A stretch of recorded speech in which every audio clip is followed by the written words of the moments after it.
जैसे कृष्णा। वैशाख का महीना बहुत ही पावन महीना होता है।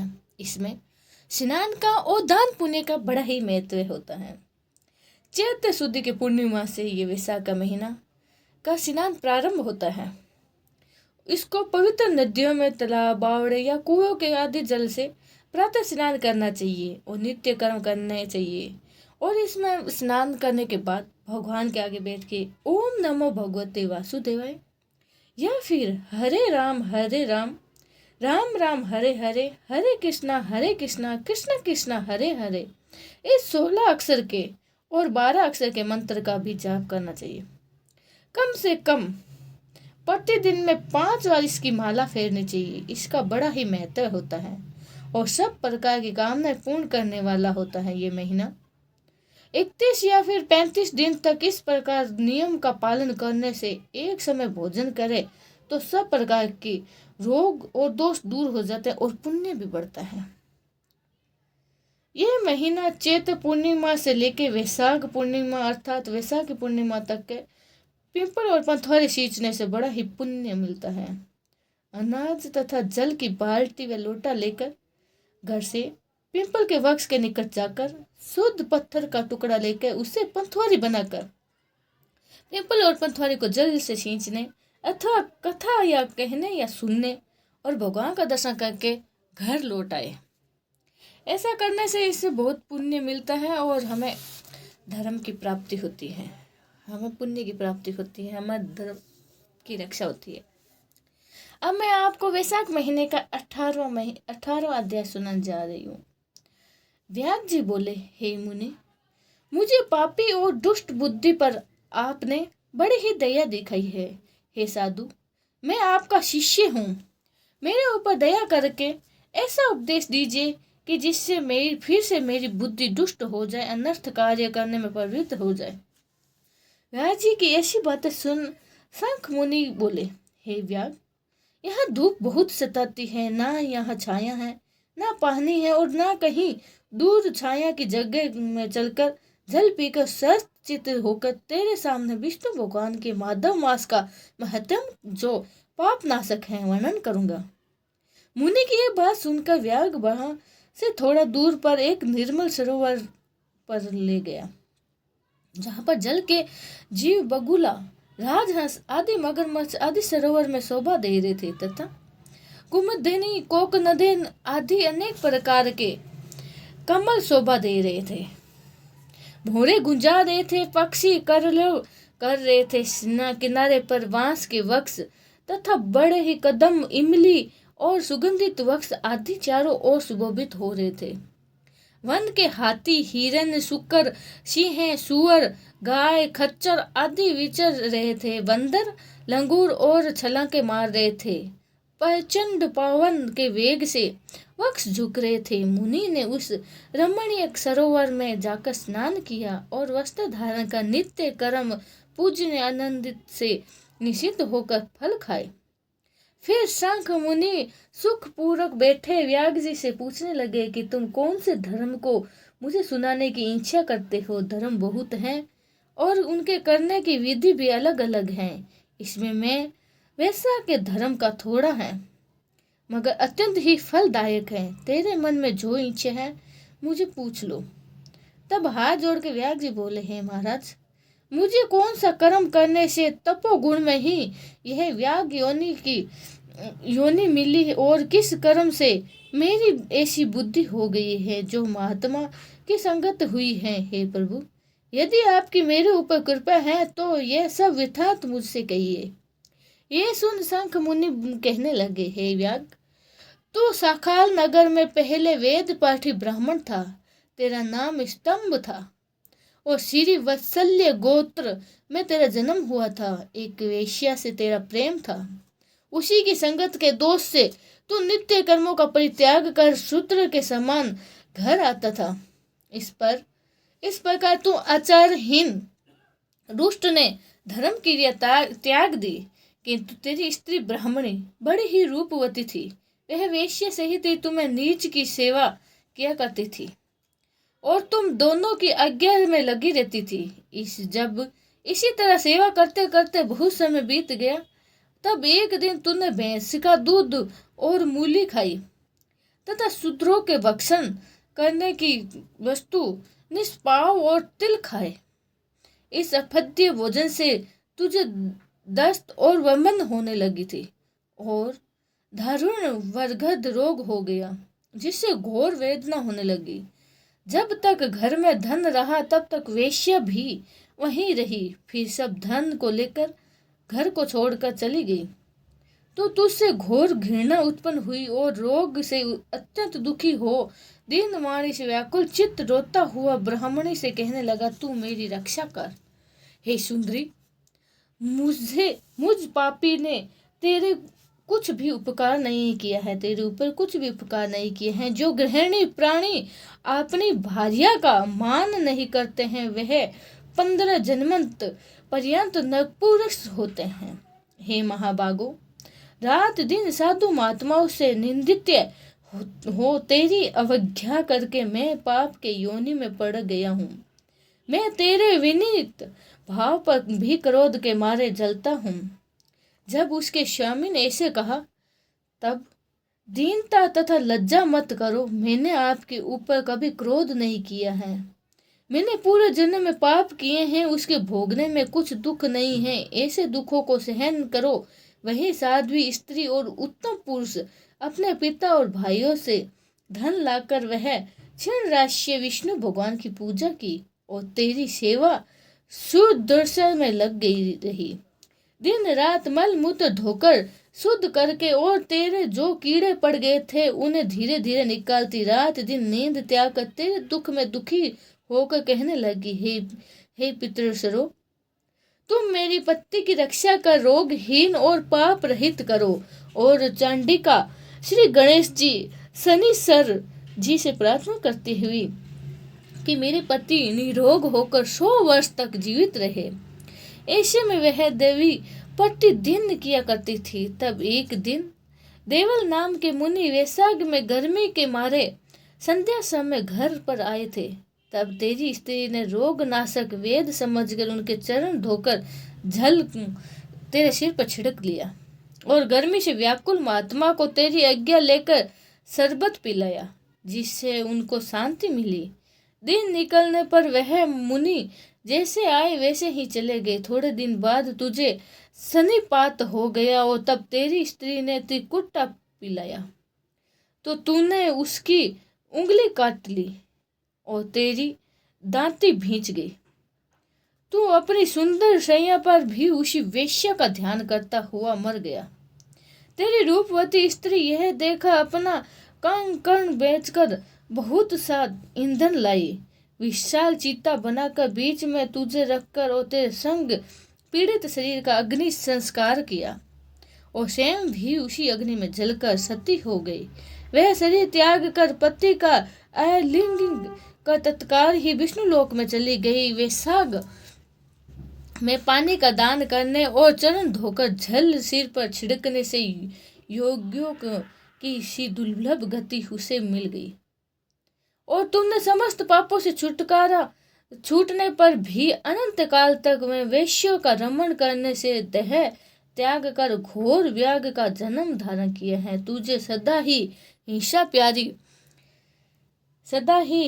प्यारी है और चित्त में सदा ही उद्वेग लेता है। तूने वैशाख में शरबत पान कराने की आज्ञा दी और मुनि के चरण धोने का पाप नाशक जल मस्तक पर छिड़कवाया, उससे तेरी बुद्धि हुई और सत्संगी प्राप्ति हुई है, जिससे तूने संपूर्ण सुखों के हेतु धर्म पूछे हैं। इस प्रकार तेरे पूरे जन्म के किए हुए जो पाप और पुण्य कर्म मैंने दिव्य दृष्टि से देखे हैं वे सब तुझे बता दिए हैं और जो कुछ तुझे गुप्त अर्थात पूछनी थी वह तू पूछ, तेरा मन शुद्ध हो जाएगा।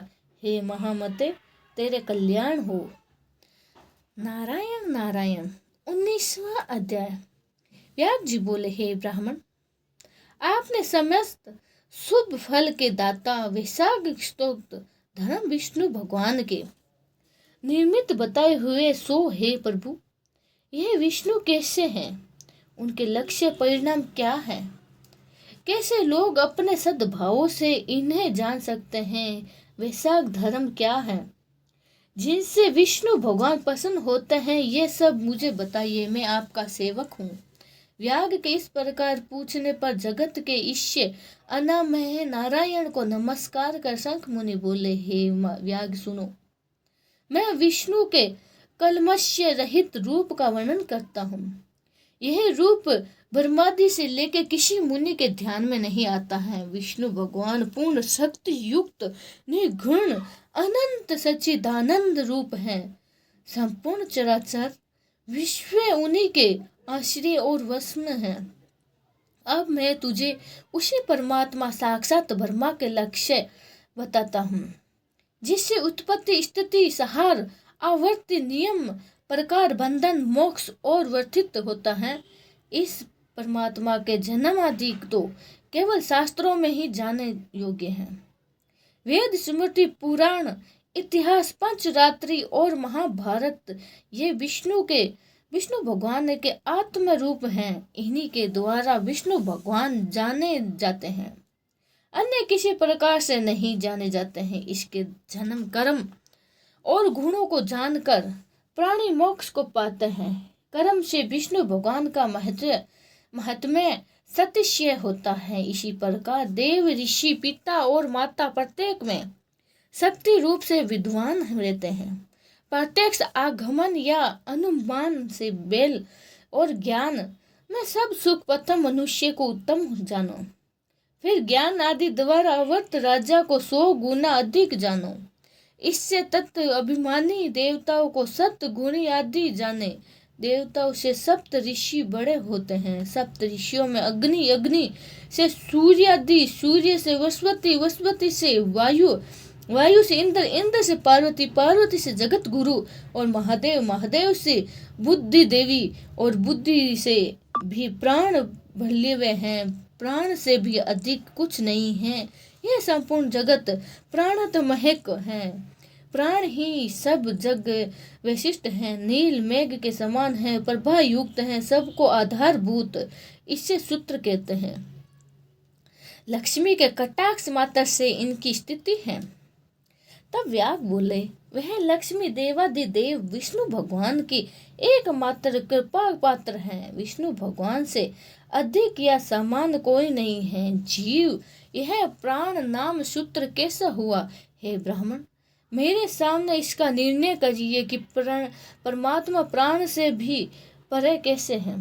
शंख मुनि बोले, हे व्याग, जो निर्णय तू पूछता है वह सुन। मैं संपूर्ण जीवों द्वारा प्राण धिकत के उद्देश्य से कहता हूँ। प्राचीन काल में नारायण भगवान ने कमल योनि में ब्रह्मादि देवता की रचना की थी। मैं ब्रह्मा को तुम्हारा राजा बनाऊंगा और जो कोई तुम में सर्वश्रेष्ठ हो उससे तुम युवराज बनो। परंतु वह शील, शौर्य और अरोध्याय गुणों से युक्त हो। भगवान के ऐसे कहने पर भी सब देवता इंद्र के पास जा परस्पर विवाद करने लगे। कोई सूर्य को सर्वश्रेष्ठ कहता है, कोई इंद्र को सर्वश्रेष्ठ कहता है, कोई चुपचाप खड़े रहते हैं। जब वह किसी प्रकार निर्णय नहीं कर पाए तब नारायण भगवान के पास गए और नमस्कार कर हाथ जोड़ के कहने लगे, हे महाराज, हमने आपसे बहुत विचार किया है, आपस में बहुत विचार किया है, परंतु हम में कोई भी अधिक श्रेष्ठ नहीं दिखाई देता है। अतः हे प्रभु, आप भी इस निर्णय करने का हमारे शहंशाह को दूर कीजिए। देवताओं के इस प्रश्न को सुनकर भगवान हंसकर कहने लगे, मेरे विराट रूप शरीर में जिसके निकलने से शरीर गिर पड़े और उसके प्रवेश होने पर खड़ा हो जाए, वही सब देवताओं के अधिक श्रेष्ठ हैं और कोई नहीं। ये सुनकर देवता ने तथास्तु ऐसा ही कहे। तब जयंत नाम का देवता भगवान के पांव से निकल गया और तब उसको पंगु कहने लगे। गृहेंद्रिय से दक्ष नाम प्रजापति निकल गए और तब उसे संड कहने लगे। हाथों से संपूर्ण देवताओं का स्वामी इंद्र निकला, उसे हस्तिनहीन कहने लगे। नेत्रों से सूर्य निकला और उसे कान्ना कहने लगे। नाक से अश्विनी कुमार निकले, उसे नासिका सहित कहने लगे। और कानों के दिशाओं निकली और उन्हें बहरा कहने लगे और जीभा से वरुण निकला गया उसे अर्शस्य कहने लगे और वाणीश्वर अग्नि निकला और उसे गूंगा कहने लगे। रुद्र मन से निकले गए और उसे जड़ कहने लगे। इसी तरह सभी देवता शरीर के विभिन्न अंगों से निकल रहे थे, परंतु फिर भी शरीर नहीं गिरा। यह सुन रहे खाते पीते सूंघते बोलते चलते फिरते फिर प्राण के निकलते ही उसे मृत्यु कहने लगे। तब देवता विस्मित होकर कहने लगे, जो कोई हमसे इस गिरी हुई देह के उठाने में समर्थ होगा वही सर्वश्रेष्ठ है, वही युवराज होगा। ऐसे प्रतिज्ञा करके कर्म से जैसे जैसे निकले थे वैसे प्रवेश करने लगे, परंतु देह फिर भी नहीं उठी। अंत में प्राणों के प्रवेश करते ही शरीर उठ खड़ा हुआ। तब देवता ने निश्चय किया कि बल ज्ञान धैर्य वैराग्य और जीवन से भी अधिक यह प्राण समस्त देवता का आदिस्वर है और व्यापक है। अतः प्राण को ही युवराज बनाया गया है। इसके समानार्थ श्याम वेद का गायन करने लगे। इसलिए सवासर और जगमात्मक यह सृष्टि प्राणमातक है, अधिक बलवान और सब जीवों का अंतरात्मा है, भिन्न भिन्न कर्मों का संपादन करने वाला है। बिना प्राणों के संसार में कुछ भी वृद्धि नहीं होती है, न कुछ रहता है। यही प्राण देवतात्मक और सर्व देवमय व्यापक तथा वासुदेव भगवान का अनुवर्तित है और वशीभूत है। इसी से प्राण को विष्णु भगवान का बड़ा ही सहायक कहते हैं। विष्णु भगवान का ऐसा महत्व और लक्षण जानकर जीव पूर्ण जन्म मानुवद शरीर त्याग कर नारायण के समीप परस्पर धर्म हो जाता है।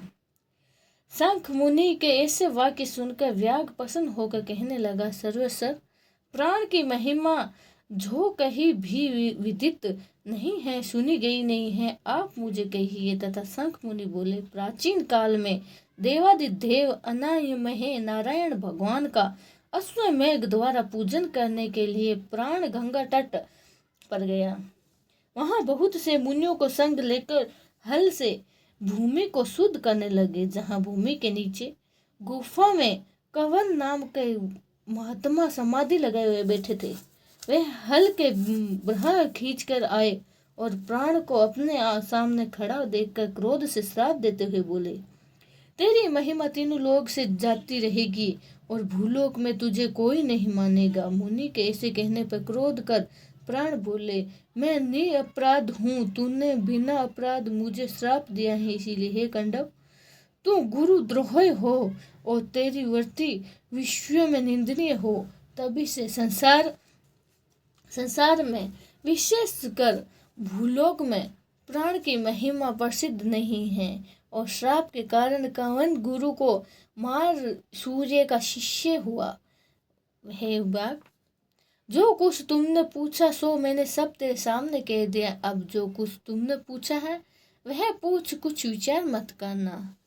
नारायण श्रीमन नारायण नारायण हरि हरि।